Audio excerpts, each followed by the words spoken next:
Hey guys, welcome back to another edition of Lowrance Training Academy. I'm here with my Hook2 12 triple shot, and what I'm going to show you today is how to set up your overlays on this unit. So we're just going to go ahead and get started. Now you can see that I'm on my chart screen, and you're going to get automatically defaulted overlays on this unit, and you're going to notice them right up in the corner over here. Well, because I'm indoors and I'm not on the water, you're going to notice that right now I don't have a speed or a depth or temperature on it. However, once you go out on the water and you get a GPS lock, it's going to give you your SOG, which is your speed over ground in miles per hour, and then also pretty self-explanatory, it's going to give you your depth in feet as well as your water temperature, Fahrenheit.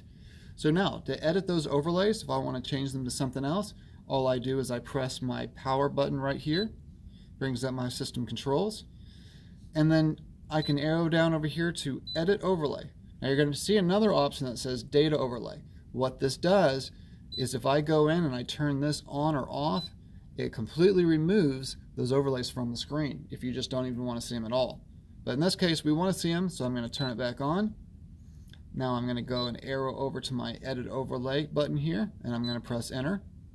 Now what I can do is you're going to see these options here, and they basically tell you what button you need to press with the little icon on there. On this one, I want to go into my options so I can adjust them, and so I'm going to press my enter button. But before I do that, I want to point one thing out.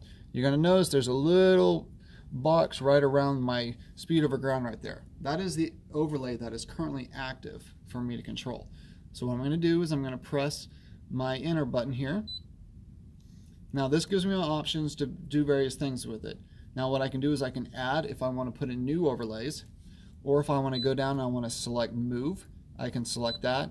And now you're going to notice is that I can now move this little overlay all around anywhere I want on the screen. So let's leave it right there for indication. So you're going to see where it says finishing moving. You're going to press the enter button right there.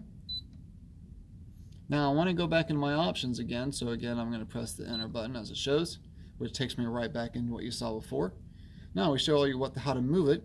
Now if we want to change it, if I press change, this gives me the option of all my different overlays in here that I can choose from, and it's just going to switch it to a different one. So you can go in, you can add new ones or delete the one that's currently there, but say it's just something you want to, you want to remove that one, but you want to add something in its place, you can just select change, and I can go through and I can pick something else. So let's say, for example, I just want to choose course over ground. Well, I can press enter on that, and now you'll see that it says COG instead of SOG on it.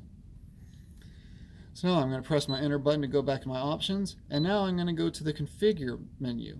What I do is I press my enter button on there. Now this gives us a couple different options here. Now course over ground doesn't give us too many choices, and so we're going to actually go back and we're going to check one that will give us more choices. So I'm going to go in here, I'm going to select change. I'm going to select back to speed over ground because this allows me to do a few extra things with it for training purposes. So now I'm going to press my enter button and go back into options. I'm going to go to configure. Now you'll see all these ones are selected. So for type, you're going to see where it's digital. I also have the option to go to analog. Now you're going to see it's going to look like an analog gauge like you'd see like on your dashboard of your car or on your boat. Well, it'll have like a little arrow or a little dial as it moves up and down. Now I'm going to set that back to digital. Now you have your size. So I can go through and I can adjust this thing to make it really big, or just large, or medium, or I can go even really small with it. The default for it obviously is small here, so I'm going to set it back to that for now. So what I want to do is I want to press my X button to go back. Now, bezel, what this does is this actually adds like a background to it. It makes it dark. It kind of makes it pop and stand out, makes it a little bit easier to see. However, I'm going to move it off for now. Now what I do is now the caption. What that does is it's going to remove the lettering off of here. I select it, and now it takes that off and it just shows you the number instead of saying SOG. Some people just don't want to see that on the screen, so they can take it off. They do all this just to make it very customizable for the individual user. Now I can also go back here and invert text, and what it's going to do is turn everything that's black into white and everything that's white into black. You see it now, it went white, now it went black. And so basically what the limits does is there's various settings on here, or overlays that you can pick that are going to have like a high or a low value with them. Like say for example my cross track error, or other options where if I would need to set, the various lowest level of it to like say a 1 or the highest level to a 20, in indication of feet, you can choose that right there, and that's how you set it on here.